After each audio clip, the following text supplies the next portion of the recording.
after 2 terrible years of COVID, we're finally having the Stalingrad Mega Battle. Dun, dun, dun. And this is what I've done so far, minus the Germans. We're dishing out the Soviet players, which are going to be Justin, who's behind the camera. Hello. Every gaming group needs a Justin, as Helena and Stuart will say, having been to Beast of War before. And Ricky is going to be a dirty, dirty German with me. But, okay, first things first. This is a Soviet naval infantry. We've got converted tank hunter team here. We're running all these at regular. There's a medium machine gun. It's converted. All those guys are converted, and with a tiny bit of re-sculpting. So we've got an anti-tank rifle, a medium machine gun, a very small squad here, and 2 full-strength squads. And there are 2 officers here, somewhere in there. I don't think they're the ones that bounced down the stairs earlier. But yeah, there's 2 officers, so they've got a really strong command there. Then we've got these are based on Mitsev's 13th Guard Division. So these are all running as guards with a sniper team, 4 dog mines, heavy mortar with spotter. There's the boss man here, and 2 LMG squads. There's also the free rifle squad there. Then we have probably the worst troops in bolt action, which are Soviet Strafbats, half get a rifle, half don't, and they're backed up by a commissar with an extra man, a converted T-34 workers militia squad of 2 men, and a tank. There's coffee stains on here, and it looks fresh apart from the coffee stains and the cigarette stubs here. But there's a helpful note from the commissar to remind him that not 1 step back. Over the other side of the table, if that thing's still running, we've got a complete KV squad here. I think this is going to be the battering ram to slaughter the Germans.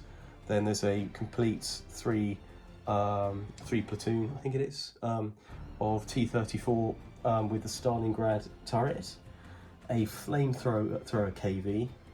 I can never remember. Oh yeah, it's a T-70. That won't last long. This is fun. Probably no one will shoot at it for a bit, and it will probably do a bit of damage like it always seems to do. The scout car. Then we've got possibly the most offensive unit the Soviets have got. 2 12-man SMG squads, flamethrower, light mortar, which is mobile as well, so you can move and fire. Then there's a tank hunter squad with anti-tank grenades, a commissar extra man with an SMG, female medic, 2nd SMG squad, flamethrower, and officer. But they're all motorised with trucks. The last squad we've got here is the only veteran team for the Soviets, and that's going to be a Siberian veteran team with commanding officer. And I think that's it for the Soviets for the moment. Explain roll up now as well. Absolutely. Yeah, Rick and I, if you could wave please, are going to be the Germans. Oh, and we might have a bit of a problem because look at how many With Soviets. an accent like that, you will. My word. Yeah. I mean, so okay. Rick's taking a 24th Panzer Division squad here, where you get a Panzer IV with a light howitzer. You've got a scout car. You've got a Hanomag, a squad of 9 Panzer Grenadiers brackets Stalingrad, and a Panzer III, but with the upgunned L variant, and we're going to use that as a heavy tank, anti-tank gun. He's also got an officer here that's kit bashed. All those troops are kit bashed there. None of them are out of one kit. There's a few there's a few conversions that you can see on the Beast of War site. Rick's also got an 88, and I was up all last night painting that bugger. It's undercrewed, but Not 7. yeah. Oh, Gosh, do we need that? 7.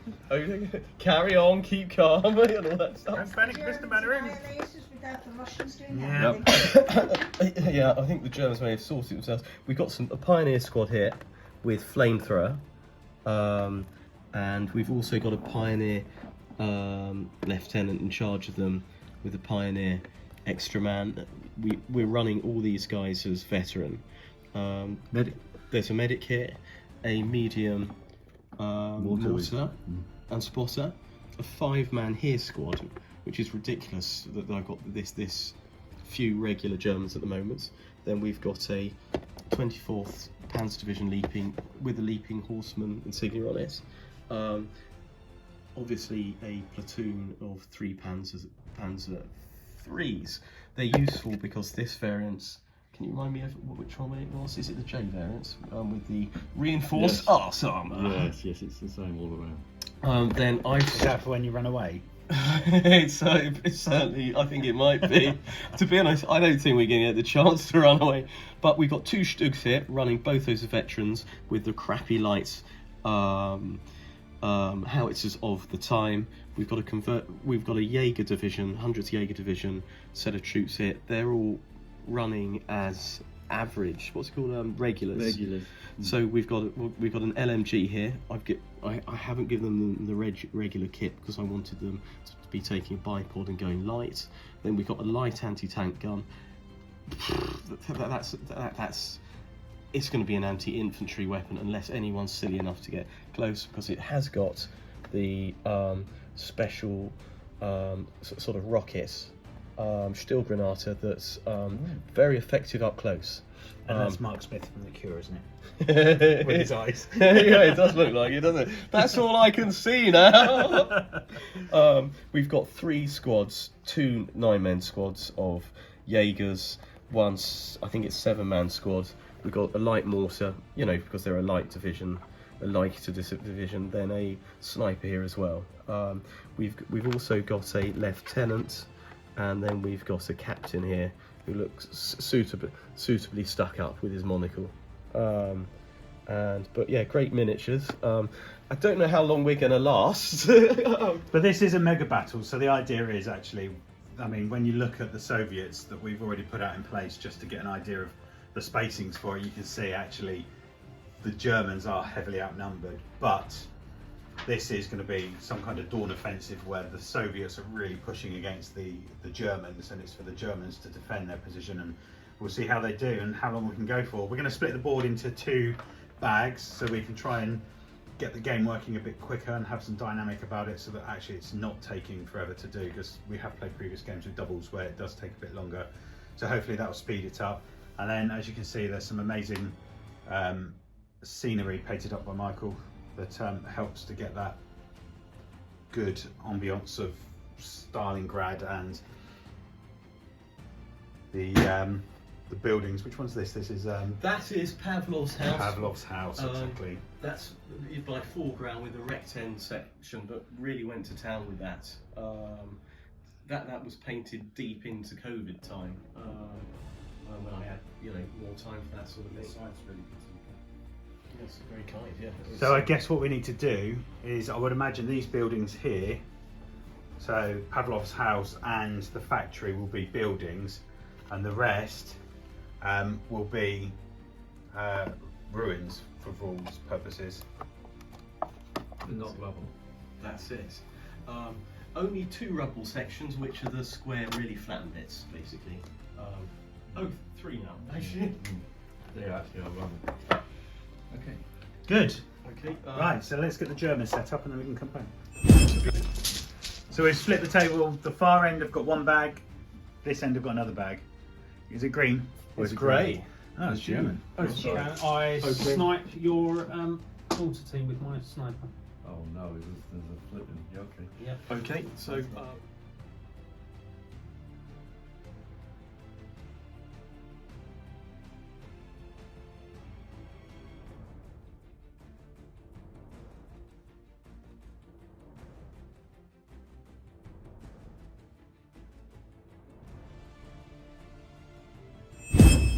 Welcome back, everyone, to the end of round 1.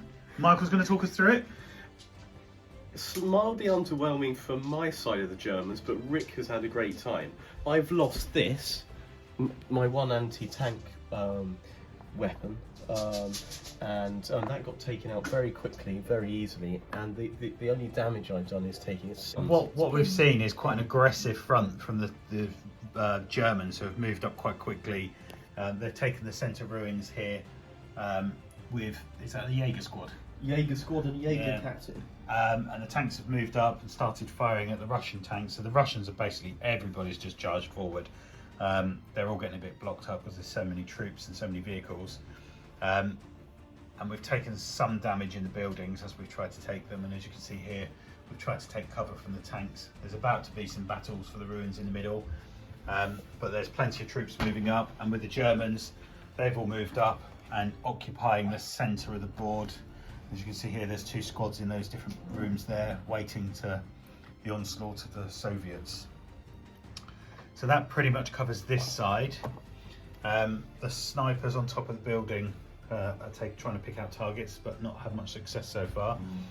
And then we come to this side of the board, where the Germans have managed to get into the ruins and get a good grounding to have a firm wall to try and keep the Soviets off. The Soviets haven't advanced quite so much on this side, but they have been advancing in quite a nice, neat order to make sure they've got some cohesion between them. One of the KVs has been knocked out by the 88, which was a cracking shot. The 88's in the building here, so it's got some really good cover, but straight across in the open, boom. And that basically sums up the end of round 1. So we're about to go into round 2. So we'll come back afterwards and see what happens. Go. Right, so this is the end of turn 2. We'll do a quick overview and we'll go back down the board. So the Soviets have charged up on the right flank. There's been some exchanges between the tanks, and then the infantry have flooded forward. The Germans, the infantry are struggling a little bit here, but actually the tanks are holding up quite nicely. Both flamethrower units tried to take out the Germans within the building, and both were killed quite suitably just by moving up and being attacked by other units. There are plenty of Russian tanks still on this flank, and then looking across as we come across here, the Germans within the bottom here have taken some fire from the light anti-tank gun there, and the armoured car, and the infantry that are moving up had to go down. But the Germans are still all dug in quite nicely in the ruins. As we come across to this half, you can see in the centre here, the tanks and all the Germans have got a really strong position. As the Soviets have tried to come across the open ground, they've taken some quite heavy casualties. With Shirkers, you've lost 2 Shirker units. Is that One right? Shirker unit, one's down to half strength. And one down to half strength. So quite brutal fighting going on here. I don't know if anyone wants to go over some of the other stuff that's happened. Yeah, I mean, I'm surprised that the German line is still holding so well. I've been aggressive in the centre, but I'd be surprised if if Pavlov's house is still in German hands in the beginning of turn 4. The KV tanks are also absolutely useless. So they've The not crews much ground. need to be taken out by the commissioners and shot. So you can see it's on this flank there is a real big Russian charge with the German tanks holding it off. The centre exactly the same. The Soviets are trying to move up the middle, but the tanks are just holding them off. And then on the right, the Germans have made some progress in taking the Shirker units out. So it'll be interesting to see what happens when we move to round 3.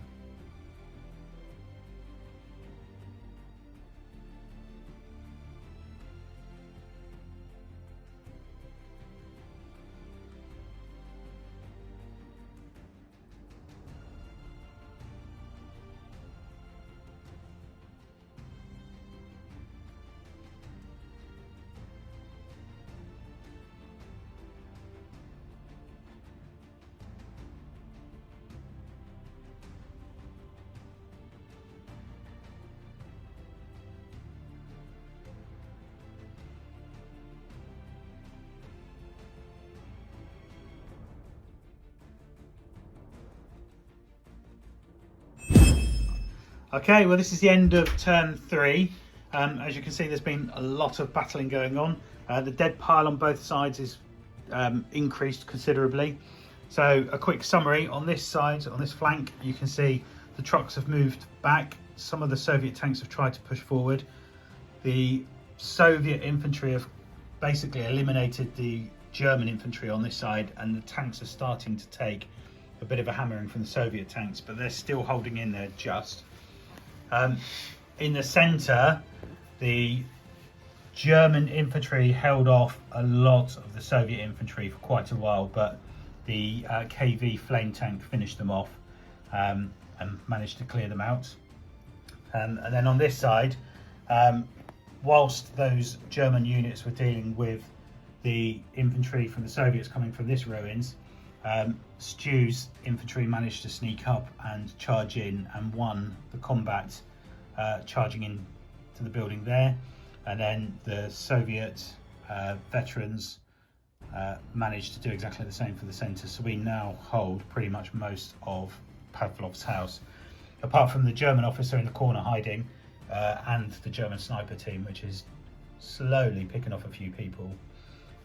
Coming back to the centre of the battlefield, as you can see, the Soviets are making slow progress across the open ground.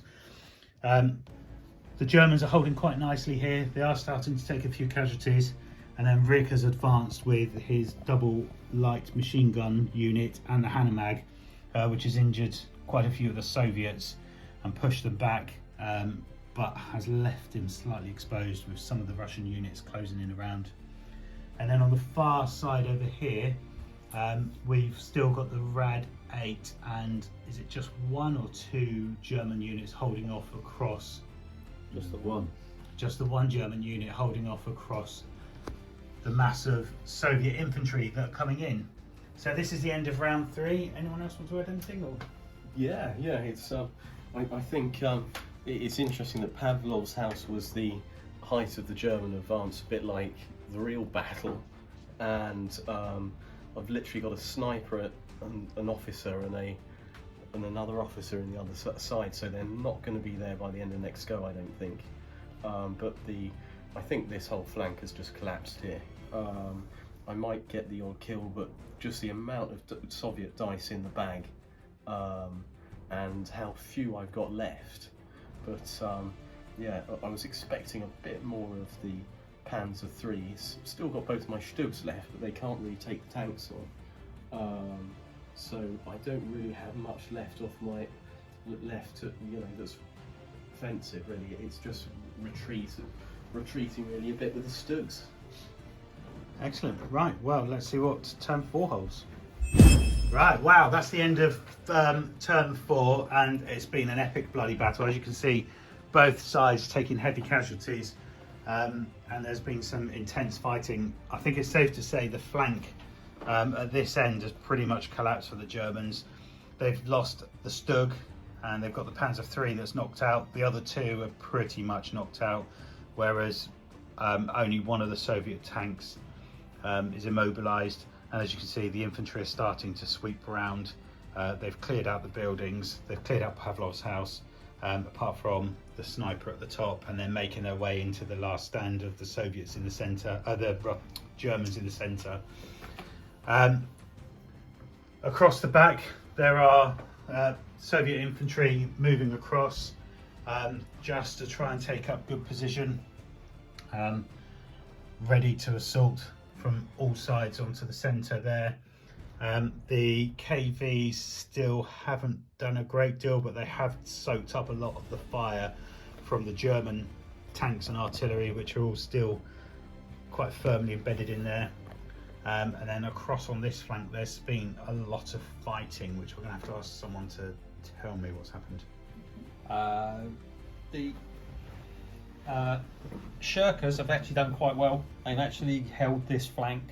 The Hanomag on German side has a phobia against dogs, because we let our tank dog teams run at him, and he went, "I'm not having that." And he wrecked out of there and got back as far as he could. Shooting coming back from the German side hasn't been very good. It's only taken 1 person out. One of the guard squads failed its morale, but the commissioner said, "No, I'm sorry, but you are," and shot one of them, but still failed it, and they were gone. Superb.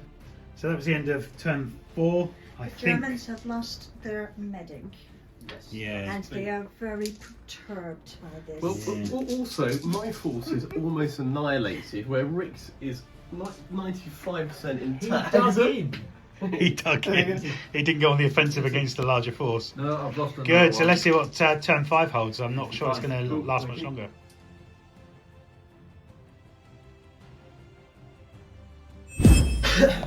Okay, so this is the end of round 5, and it has been a bloody round. There's been huge amounts of fighting. So the dead pile is stacking up on both sides. As you can see, coming round this flank, that the Soviets have pretty much overrun the Germans. They've got one immobilized tank that has 5 or 6 pins on it, and the infantry are flooding across, but they're getting a bloody nose when they're coming through the remaining Germans. Pavlov's house has pretty much been taken, apart from one pesky sniper that just won't die. As you can see, the Soviet infantry and tanks are starting to close in on the centre of the German stronghold. One of the small SMG Soviet naval units have managed to get through, and there's now a couple of units left and a couple of tanks for the Germans holding the centre. The 88's been taken And the 88's been taken out, and then on this side there's a few spots of infantry, and I can see the Red 8's still in place. And coming across on that flank, we've still got the Shirkers And the guard. and the guard pushing up on that flank, so I don't think it's going to last much longer. Again, the Soviet heavy tanks haven't really moved from their position, keep getting pinned, but they are soaking up all the firepower from the Germans, but they're pretty much out of it now. And then it's just going to be who gets the first dice in the middle here to work out what happens with the infantry and the tanks around there, and what can the Soviets do quickly to get these tanks around and take on the last few remaining German tanks. So on to the last round, possibly round 6, and let's see what happens. Well, this is the end of turn 6. It was a very fast and furious round. I think with the amount of casualties from the last round, it just escalated and got very, very quick. As you can see, this side has completely collapsed for the Germans. They don't really have anything that can stop the Russians. The Soviets have pushed and pushed and pushed. The tanks are coming up. We've taken the building. There's a single Stug just holding off. There's a wave of Soviet tanks and infantry coming through. There's still a couple of German tanks holding this last building, but the KVs are starting to move down to push against them, and the Soviet infantry don't really have anywhere to go, so they just need to get out of the way. It is the end of round 6, so we're calling it there. The objectives have been taken, so we did set for the Soviets had to capture the German cameraman, which we did. We managed to kill him. We managed to protect our fuel truck, so that was out of the way. We've also managed to keep hold of the fuel there, and the billboard is also still, And the ammo crates this side. and the ammo crates on this side. So as you can see, sweeping victory for the Soviets. They've managed to retake the main areas for Stalingrad. So that's the end of the battle. We decided not to go to round 7, but we'll just go over to Michael, just have a summary. The Germans conceded, yeah. Yes, yeah, I think it was a bit of a spanking, particularly my end. But particularly if you look at what I got to defend, I got a pond, a single bloody house, and effectively a sandpit. But also, you know, I tried to be a bit aggressive. So then you had a children's play area, paddling pool, and a sandpit. And you lost it for all the children. You just lost. I mean, enough said. But also, foolishly, we never actually placed 2 of our objectives. We've got Pallas's desk. You're just trying to hide them from us, aren't you? And the doghouse, which is very much what we're in now after the end. But yeah, it's been great to actually use this stuff for the first time properly on any scale. As always, my Jaegers have got completely spanked, but I've still got a lot more in the pipeline. So next time I suspect it will be slightly more even, but that Soviet sledgehammer, just the amount of tanks and troops was incredible, and I think Rick did quite well actually in actually fending them off. But it's it's quite a convincing victory. So well done. And I think for me, it was a massive battle. It's one of those we've been looking to do for a long time. It's the first one we've recorded as well, so we will do more. We'll sort out what we're going to do with the cameras and lighting and etc. But at the moment, this is just done on a phone in a lounge, so actually we can only do better. But the scenery, the figures, everything just looks amazing. Well done, Michael, for pulling it all together. Thank you. And I think actually it's been a really thoroughly enjoying game. That just the first round was quite slow and quite sluggish moving, but it just got quicker and quicker as the units were getting annihilated and the pressure was getting on to get the first dice out. Running the 2 dice bags really worked because it just had those 2 sectors working simultaneously. Just meant the pressure was on because actually someone from a flank you weren't looking at suddenly was assaulting you or attacking you. Really added the pressure to get the dice out of the bag and get moving. So the last couple of rounds were really quick. You And needed to have a 360 vision when you were, as Russians around this area. We needed to have 360 vision because Germans were coming from there, but actually Germans were coming from there initially. yeah, as well. absolutely. So And it what I was- liked about it as well was that it felt very a lot of casualties. It was toing and throwing, ebbing and flowing with units assaulting, units fighting, and it was really good. So I think In turn 2, there were 8 German casualties on the left flank and 28 Russian casualties. yeah. But how the tide turned, Dave, was Yeah. the movement. Good. Well, thank you very much, and we'll do another one soon and see what we're going to do and where we're going to do it. But take care, and Thank you, Mike. we'll set up the YouTube channel and hopefully get people to like, share, subscribe, and whatever else it is you do. Click and all that. And say something nice in the comments. Yeah, this is our first one on a mobile phone, so be kind. Right, cheers.